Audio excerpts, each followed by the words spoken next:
When it comes to The Shining, is there anything that represents the differences of vision between Kubrick and King more than Wendy Torrance? We have the emotionally fragile Wendy, as envisioned by Kubrick, played by Shelley Duvall. Then there's the sure and steadfast Wendy, as written by Stephen King, played by Rebecca De Mornay. We will compare different visions of Wendy Torrance between Stanley Kubrick, as seen in his 1980 film, and Stephen King, best visualized in the 1997 ABC miniseries. Since they're my opinions and theories, this is where I say, the alternative theories mentioned within may cause anxiety, rage, or disbelief, but that's why you're here, I hope. Consider leaving a like, share, or subscribe if you enjoy this video. Have you been in Boulder long, Mrs. Torrance? Only about 3 months. We're from Vermont. My husband was teaching school there. Stephen King is the author of his book and the miniseries screenwriter, and the miniseries is his idea of what Wendy should be. Wendy is the center of the family. It is she who holds them together because it certainly wasn't Jack.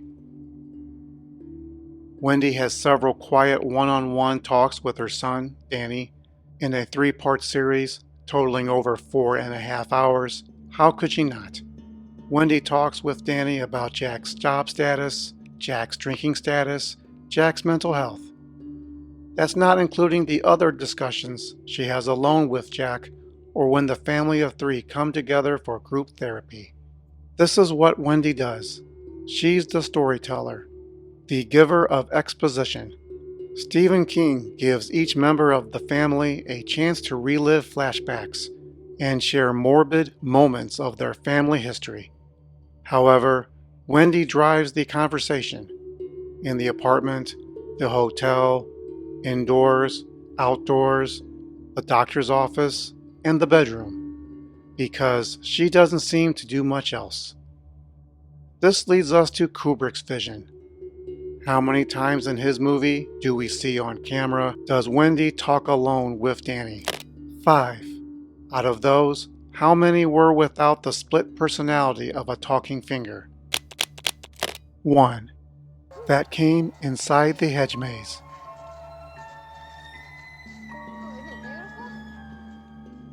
The only time the family has a somewhat normal conversation together was inside their Beetle, driving up to the overlook. See? It's okay. Saw it on the television. Kubrick has Wendy deliver one important exposition to the doctor, explaining Danny's invisible friend Tony and Jack's drinking problem to the audience. Not only was it done early, but Wendy was able to tell 2 stories in one scene, where it took the miniseries several scenes over 2 parts. Other than paying a rare homage to the book, Kubrick's Shining is not a story about family where we naturally long for comfort and balance. The miniseries attempted this, the feature film did not. Wendy's topics of a good talk are either awkward for her or the audience. She is still a storyteller, but uses more than words we hear to tell her story.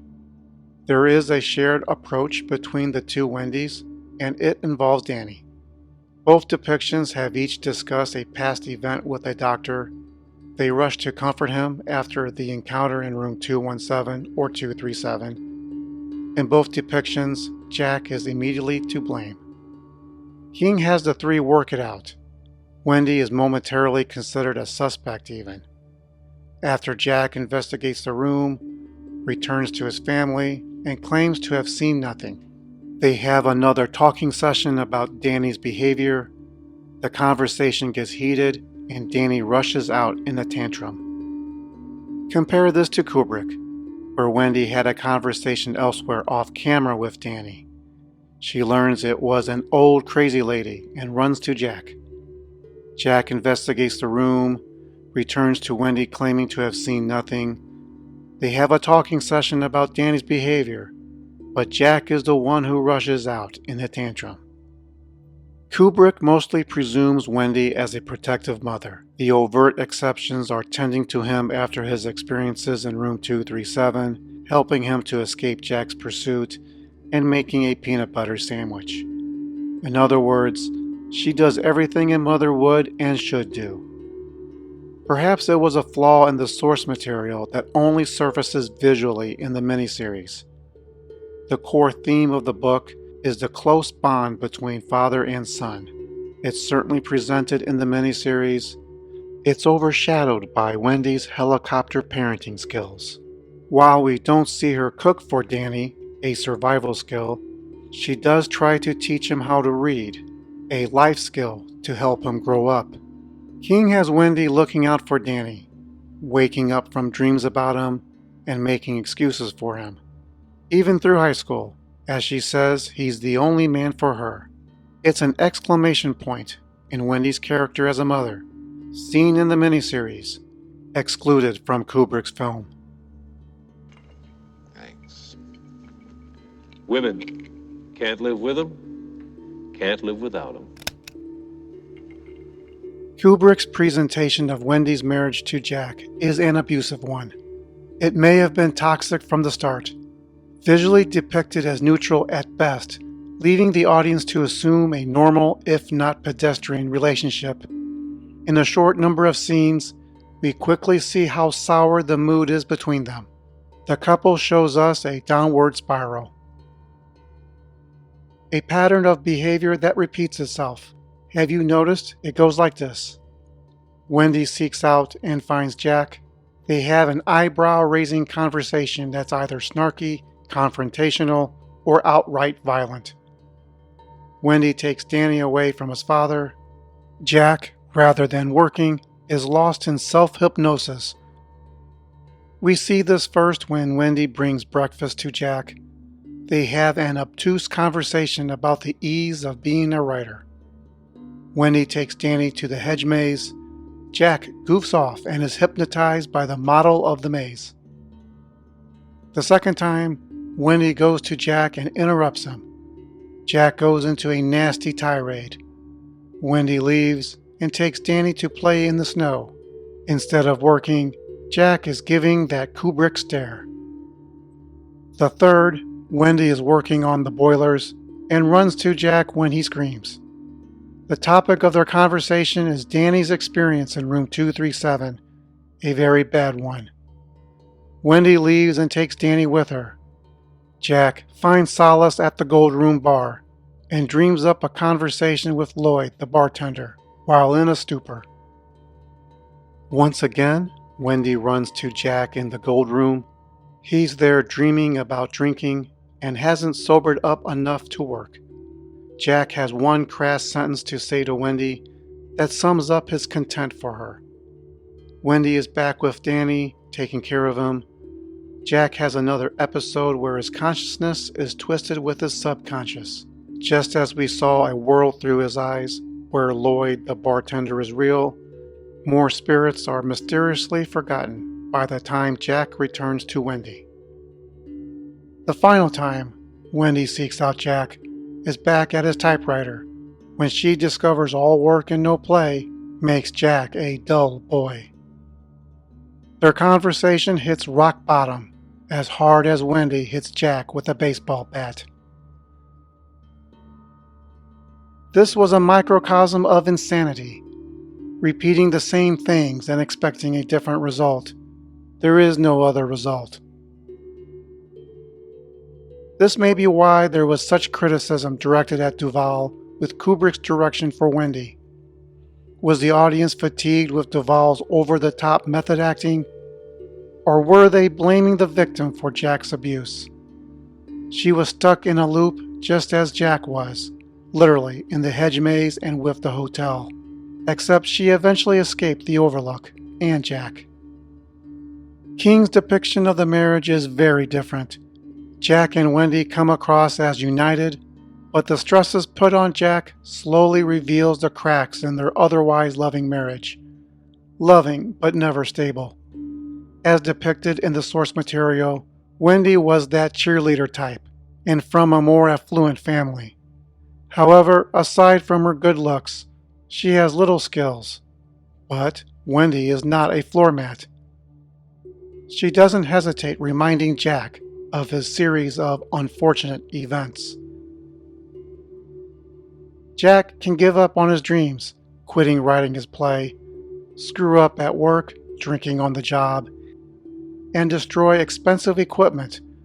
But when he starts acting like a drunken jerk, Wendy is there as his final boss fight. Wendy is not just the wife watching her husband fall apart. She's the defender of the family, the one who is responsible for keeping her husband in line. With Kubrick, we see Jack's insanity and his insulting behavior to Wendy, but we never are told why. Perhaps it doesn't matter. Do we just assume his belligerent personality? With King, we sort of see Jack from Wendy's perspective. Jack has done things, terrible things. If that wasn't enough, Wendy is always there to remind him of it. How much does it take to become the man Wendy dislikes the most? It is interesting that we see two different Wendys, two portrayals of marriages that are less than ideal. However, they end up in the same place. A crazy husband, possessed with spirits, metaphorical or literal, your choice, and goes on a domestic outrage. With Kubrick, Wendy escapes a marriage. With King, Wendy escapes at the cost of her marriage.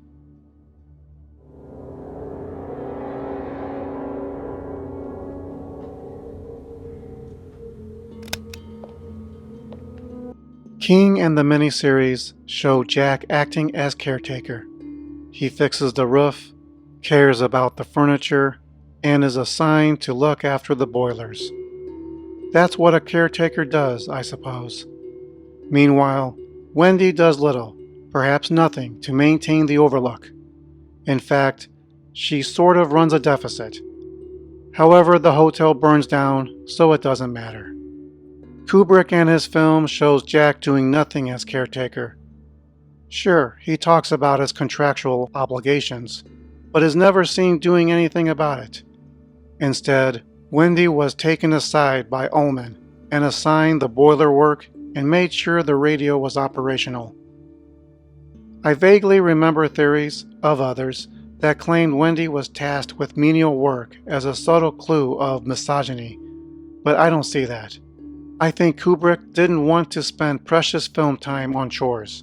The Shining is a film about a man hired as a hotel caretaker, not about caretaking a hotel.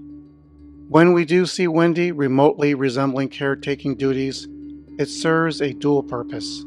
When Jack has his nightmare at his desk and screams, Wendy has to run to him from somewhere. In looking after the boilers, we're told where she was. Furthermore, it's another opportunity for the set design theme of false twins. It's a direct reference to the source material at that. Wendy also looks after the radio. The radio is an important prop that has to be explained away for the audience later, justifying the family's isolation. Oh, check it out! So, what difference does it make between the two Wendys? Stay tuned for later theories that further the theme of Wendy doing something. Front, please. While many of Wendy's wardrobe in Kubrick's film are not outlandish, including the thematic outfit inspired by Native American design, I think she lifted it from the gift shop. You don't have a second chance to make a first impression. We all remember that very loud red and blue outfit that was ahead of its time even for the late 1970s. It draws attention and invites muffled mockery, especially when Wendy wallflowers herself in Danny's bedroom. There's even a goofy figure that mirrors her. Not a coincidence. She sort of acts goofy, and not in a funny way, when she tries to explain events caused by Jack's drinking to the doctor. Her cigarette ash is cartoonishly long. Throughout the film, she dresses casual, boring, frumpy. As many different themes and stories Kubrick wanted to tell, having an alluring Wendy teasing her husband wasn't on the list. Look at King's version. that kinda wanted to present Wendy in a subtle, delicate way as more charismatic. But represented with Rebecca De Mornay, she gets a lot more close-ups and is the center of attention. Only once, really, does the miniseries go to the wardrobe department to help dress up a scene and accentuate Wendy's beauty and Jack's new hobby he finds more interesting. It had a chance to play Wendy's attractiveness, and it was short-lived and moved on. In some ways, like Kubrick, the miniseries on network TV didn't want to go there either. Many would argue, and correctly, that Kubrick's choice of wardrobe with Wendy helped gin up animosity towards her. Being treated like a doormat sometimes starts as dressing up like one.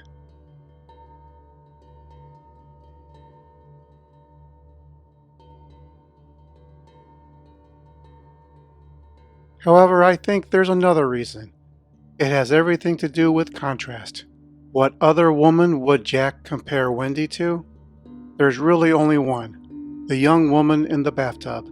If Wendy represents the repressed in her 1980s interpretation of a Victorian dress, then the young lady in the bathtub represents liberation with her bareness. For a short, delusional moment, Jack is somewhere else. But contrast can work in other ways, as we soon see Jack gets his comeuppance, as the young woman becomes the old hag. In a short time, sweaters and overalls don't look all that bad. 50 sirloin steaks, 2 dozen of pork roasts, and 20 legs of lamb. You like lamb, Doc? No. You don't? We come to a most overlooked clue symbolizing Wendy's character arc, and that's inner cooking. At first viewing, Kubrick's vision of Wendy seems to be someone who is frail, weak, and helpless. Look past the crying, and here is a woman who took care of the overlook, knocked out Jack, dragged him to the pantry alone, and drove the snowcat to safety. Not bad for someone with awful taste in clothes. Meanwhile, we see in the miniseries, Wendy gets help from Danny when she confronts Jack, getting help from Danny dragging Jack into the pantry, and Wendy doesn't drive the snowcat. This doesn't make Rebecca De Mornay's character weak. We just see that Duvall's character was able to muster up more than we assumed. Did Kubrick give a hint of Wendy's resourcefulness? Yes. We see it where she prepares breakfast. She looks comfortable and at home in a hotel kitchen with industrial-sized tools. This comes after she gives a humble opinion of herself. Still ain't nothing but a kitchen. And a lot of this stuff you'll never have to touch. I wouldn't know what to do with it if I did. Food is a very important clue. We see it early in Torrance's apartment. Halloran gives Wendy, not Jack, the tour of the kitchen and the fantastic freezer full of body bags of meat. She prepares another meal for Danny after recovering from room 237. Wendy only appeared helpless, but she was always doing something. Take Jack, who appeared busy, but typed utter trash. The miniseries also mirrors the film somewhat, or does the film mirror the source material? With Watson giving both Wendy and Jack a tour of the kitchen. They see the freezer. Wendy is told she shouldn't be intimidated by the size of the place. Both Wendys make a reference to leaving breadcrumbs. With the miniseries, Wendy's humbling comment is she only cooks TV dinners. TV dinners are what I do best. This becomes a subtle hint of what makes one Wendy different from the other. We never see Stephen King's Wendy cook for her family. She does bring fresh groceries from Sidewinder, but we never see her prepare the food. This goes back to seeing Kubrick's Wendy do things. One would think, after making a comment how she can't cook, this would be an opportunity to see an arc, a character growth. Curious enough, after Wendy locks Jack in the pantry, we get a very quick glimpse of her cooking. Personally, I think it was incidental, but I'm still going to reach very deep for meaning. Wendy has gotten over her fears and isn't afraid to cook a hot meal. She's also cooking only for herself and not her husband. This may be a hint of a permanent separation. Meanwhile, Jack is left eating processed food and sodium-rich snacks. This is so subtle, I don't think it was deliberate. Maybe there's a deleted scene of Wendy cooking, a juxtaposition between her cooking something hot and Jack eating something cold. In any case, this is the closest thing the miniseries symbolizes a character arc for Wendy. What Danny has didn't come from outer space, you know. Maybe I got a little of it too. Maybe we both do. While I seem to overly criticize King's depiction of Wendy Torrance, there's a lot to like. She is more grounded, less hysterical than Kubrick's emotionally abused character. Wendy is a stronger protagonist whose role is to stand up to Jack when he goes off the rails. The book, the miniseries especially, told a story about a family. Since she is the last surviving adult, it's expected to see Jack through her eyes. As far as the cinematic version, I'm no different than many whose opinion of Wendy was less than great after an initial viewing. It's partly because the movie is very psychological, released in a time of slasher movies. Her erratic behavior, regardless if it was justified within the in-film universe, is sometimes annoying. We should shake off our superficial presumptions and see Wendy as a survivor who came to the Overlook with an underappreciated set of skills and seemingly more prepared to deal with the forces inside the hotel than Jack. Let me know in the comments below, who is your favorite Wendy Torrance?